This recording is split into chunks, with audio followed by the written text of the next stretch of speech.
New York never sleeps. But on the highest floor of a glass tower in Manhattan, where the city lights couldn't chase away the loneliness, one camera remained glowing in the dark. The footage showed a young woman on her knees in a shadowed room, clutching a man's coat to her chest, tears spilling silently down a face carved by unspoken sorrow. Elena Rivera, 19, a special care worker. But in this moment, she was just a bare soul, seen more deeply than ever before. Across the city, Nathaniel Cross, the cold, calculated CEO of a high-tech security firm, sat in his penthouse. The screen before him streamed the live image. And strangely, he couldn't look away. Not because of a rule being broken, but because for the first time in years, his heart stirred, not from data, not from dominance, but from a human being crying. Because of him, because of a feeling he didn't yet know how to name. Sometimes being seen is the most terrifying thing, but maybe it's also the only way out. Elena Rivera never imagined her life would lead her here, standing before a glass skyscraper in Manhattan where the world below looked like nothing more than a blur behind its icy steel and shimmer. 19, no parents, no family, no one but herself. Elena had grown up in New York's foster system, moving from one group home to another, but the one thing she never lost was her patience, and her gentle way with children broken in the same places she had been. That's how she landed this interview. Crosstech wasn't just known for its elite security systems. It was also whispered about because of its reclusive founder, Nathaniel Cross, a billionaire with a reputation as impenetrable as the glass he lived behind. After his wife's sudden death 2 years ago, he disappeared from public life, retreating to the top floors of his tower with his 4-year-old son Leo, a child who hadn't spoken a word since the funeral. Elena was invited to interview for the role of therapeutic companion, part caregiver, part emotional support, thanks to her hands-on experience with neurodivergent and trauma-affected kids at local centers. Still, as she looked up at the cold tower, she wondered what exactly she was walking into. The sliding glass doors whispered open. Inside, the marble-floored lobby was eerily silent, lit in soft white but devoid of warmth. A silver-haired woman in a black tailored suit approached. "Miss Riviera?" "Yes." "I'm Mrs. Whitmore, chief housekeeper. Please follow me." They rode in silence to the 72nd floor. The elevator was noiseless, each floor number glowing red like quiet warning signs. Nathaniel's office looked like something out of a dystopian control center. Dark wood floors, tall ceilings, and an entire wall of surveillance monitors displaying every corner of the tower. He sat behind a steel and glass desk, tall, straight, unreadable. He didn't glance up as they entered. This was Elena's first time seeing him in person, 37. Devastatingly handsome in an austere way. Fair skin, eyes sharp like surgical blades. A white shirt so crisp it made the room feel clumsy. "Sit," he said without looking up. She obeyed, hands folded tightly in her lap. He didn't speak much, confirmed Leo required specialized attention, that every room except bathrooms and her bedroom was monitored 24/7, and finally, "This office is restricted. Do not enter unless I call for you." "Understood," Elena nodded, her voice soft, as if vowing to herself. She didn't know exactly what she'd stepped into, but it wasn't a home. It was a fortress. And Nathaniel Cross was the man guarding its doors of steel. The apartment, hidden behind Nathaniel's executive floor, was unlike anywhere Elena had ever been. There were no family portraits, no art, no trace of childhood. Only pristine white walls, sleek furniture, and a silence so heavy it felt like time itself had been locked out. Her room was private, minimally furnished yet comfortable.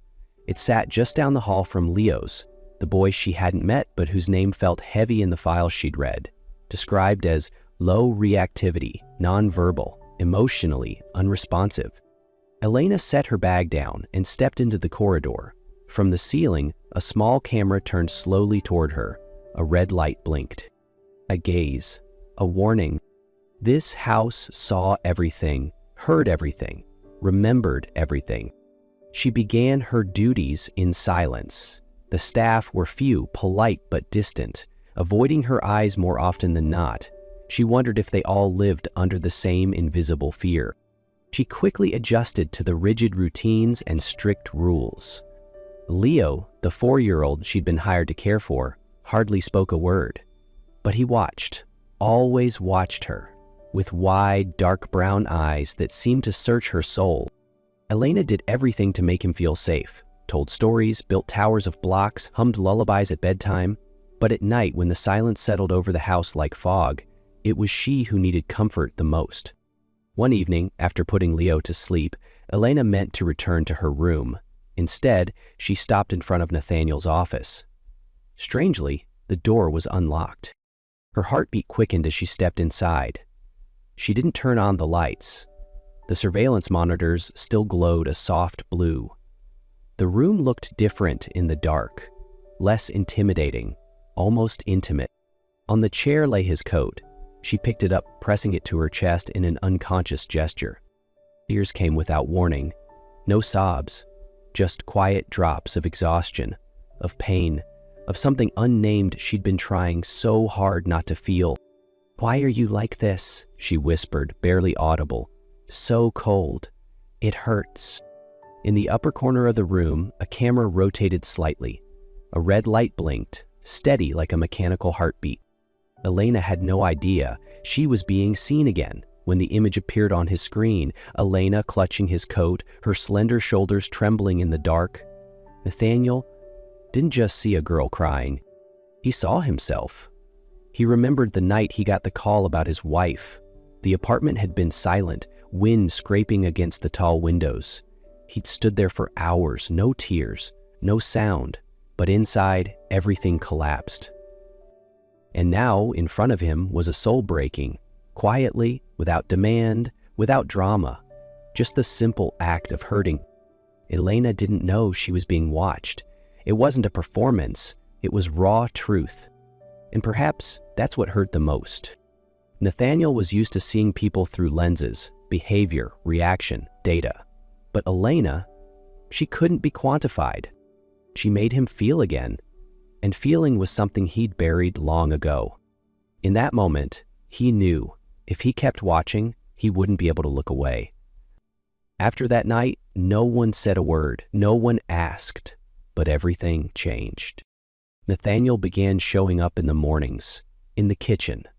Not to do anything, just to lean against the counter, coffee in hand, silently watching Elena prepare breakfast for Leo.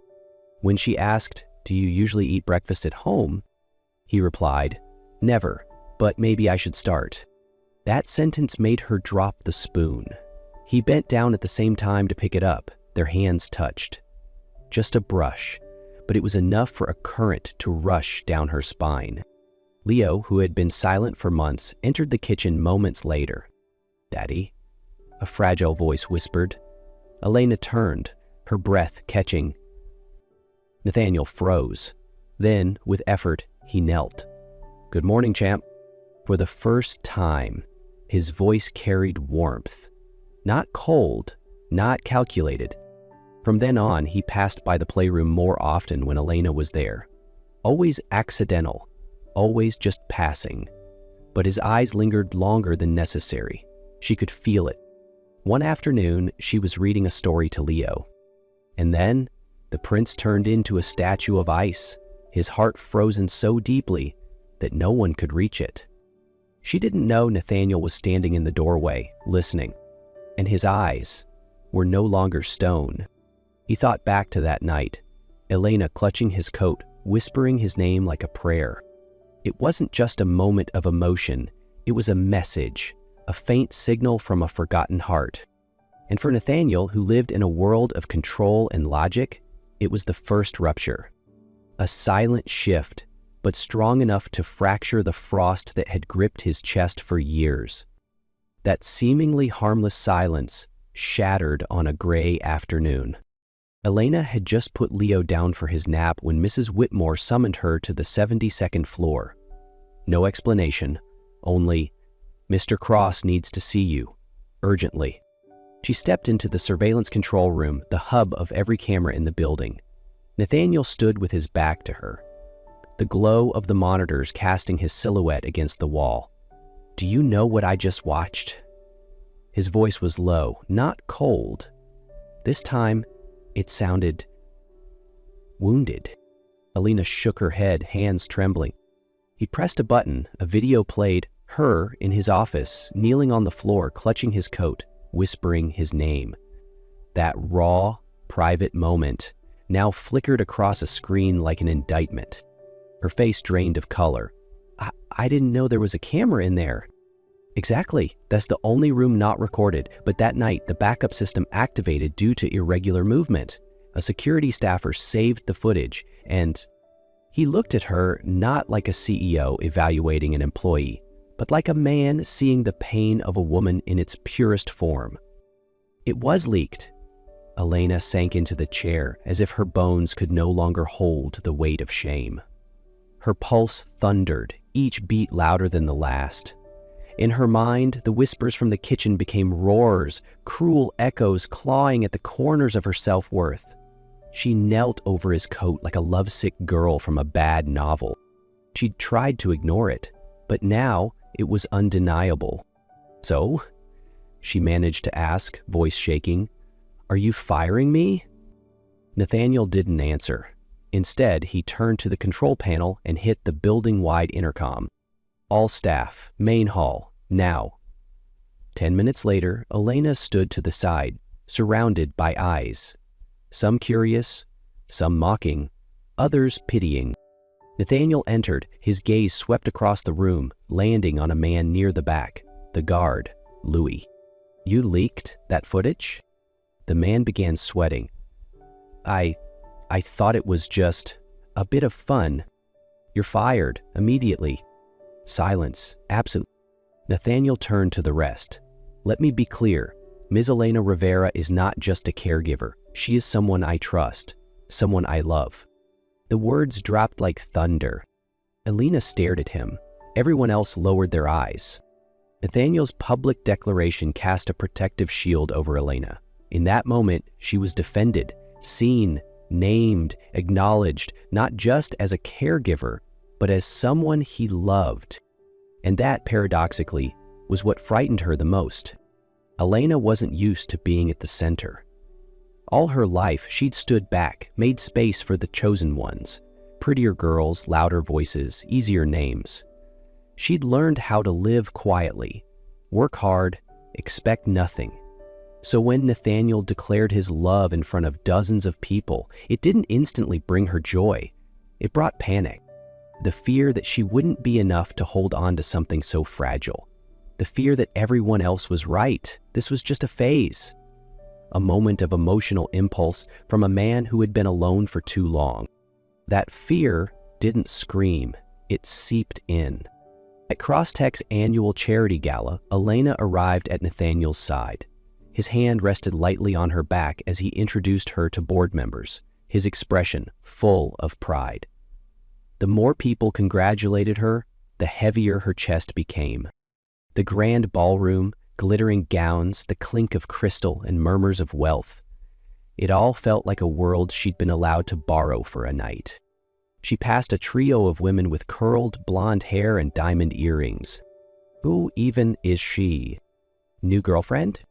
Pity fling. He always had a soft spot for lost little girls. Elena kept smiling, but something inside her buckled. Not because they insulted her, but because a part of her believed them. She slipped out before the dancing began. Nathaniel was still deep in conversation with investors. She didn't want to disturb. Don't be a burden. The oldest rule in her survival guide. And in that glittering room full of power and pride, she felt like a shadow among stars. The next day, she grew quiet. Leo noticed first. He didn't ask. He just held her hand a little longer before bedtime. Nathaniel noticed on day 2. He asked 3 times. She smiled, said, "I'm fine," each time. By the 3rd night, he knocked on her door. She didn't open right away, but he didn't leave. "I know what you heard at the gala," he said through the wood. His voice was hoarse. "I heard it too, 3 steps away, every word." Elena opened the door. Just a crack. but enough for hallway light to spill over his tired face. "I didn't say anything," she whispered. "That's the problem. You pulled away." "I didn't want to be a burden." He paused. "A burden? You're the first person to make Leo laugh. The only one who's ever made me want to leave the office and eat breakfast. That's a burden?" She turned away. Her eyes brimmed. "You think I'm doing all of this on a whim? You think I let someone into my world out of pity?" Silence. Only the soft hum of the vents. Don't let cheap words from people who've never known real love steal what we're building. For the first time, he didn't command. He didn't plan. He just stood there, heart open. Elena looked at him for a long time. Then she opened the door wider. Not because she was certain, but because for the first time in her life, she wanted to believe in that gaze, that unsteady voice. She wanted to believe in someone. After that night, Elena didn't answer, but she no longer pushed Nathaniel away. They started again, not with grand gestures, but with small things, a soft glance while brewing morning coffee, a brush of hands while arranging Leo's toys. Everything between them was no longer accidental. It was chosen. Nathaniel learned to sit in silence beside her without needing control. Elena learned to be near him without needing armor. And Leo, as if sensing it all, laughed more, spoke more. Every giggle was a sign that their wounds were healing. One late afternoon, they took Leo to the park. Nathaniel held Elena's hand while crossing the street, like it was the most natural thing in the world. She looked at him and whispered, "You're not like them." "I don't want to be," he replied. "I want to be like you." A week later, when Elena opened a drawer to retrieve her journal, she found a small velvet box tucked inside. She looked up. Nathaniel stood in the doorway. He didn't kneel. He simply walked to her, took her hand, and whispered, "I've spent years locking the world out, but with you, I want to build one from scratch. I don't need the world's permission. I just need you. In every morning, in every quiet night." Elena said nothing. She just nodded, tears falling like the softest rain of early summer. It wasn't a traditional proposal. It was a promise from a man who never knew how to love and a girl who never believed she deserved to be. On the rooftop of Crosstech, overlooking the endless Manhattan skyline, a quiet, sacred space had been prepared for the small ceremony. No choir, no long aisles, no press, just a floral arch of white, soft golden lights and about 20 closed souls surrounding them. Elena stepped through the glass doors, hand in hand with Leo, the little boy in a tiny suit carrying the ring pillow. Her wedding dress was simple, elegant, like her soft white lace hugging her frame, hair pinned back loosely, no flashy jewelry, only a trembling smile at the corner of her lips. Nathaniel stood beneath the arch, eyes fixed on her as if the world outside ceased to exist. When they joined hands, the wind-up high brushed past gently, carrying the scent of flowers and the breath of something about to begin. The officiant smiled. "Nathaniel, do you have words to share?" He nodded, eyes never leaving Elena. "Before you entered my life, everything was in order but colorless. I was existing, not living. What you brought me wasn't just love. It was life." He paused. His voice dropped, slightly shaken. "I vow to love you when it's easy and when it's hard, when we understand each other and when we don't. I vow to protect you, to honor you, and never let you feel alone again." Then it was Elena's turn. She tightened her grip on his hands, tears shimmering. "I never thought I'd be here, but today I'm not just marrying a man. I'm marrying someone who truly saw me when I was just a quiet girl in a quiet room." Leo handed them the rings. Both their hands trembled, not from nerves, but from emotion. As the pronouncement was made, as their first kiss as husband and wife touched their lips, the whole of Manhattan seemed to pause just for them. On their wedding night, after the guests had left and Leo had fallen asleep, Elena returned to her new room, no longer a guest room or staff quarters. This was hers. On the bed lay a familiar notebook, worn with frayed corners. The diary where she once poured her loneliness and secret longings. A page was tucked into the back. Nathaniel's handwriting. I once saw you through a camera, but I didn't fall in love with what I saw. I fell in love with everything you never tried to show. Elena laughed softly through her tears. She turned to the same camera. Once a symbol of control, now just a quiet companion blinking gently in the dark. This time, she smiled back. Just a quiet smile sent to the man who had truly seen her. And this time, she smiled back.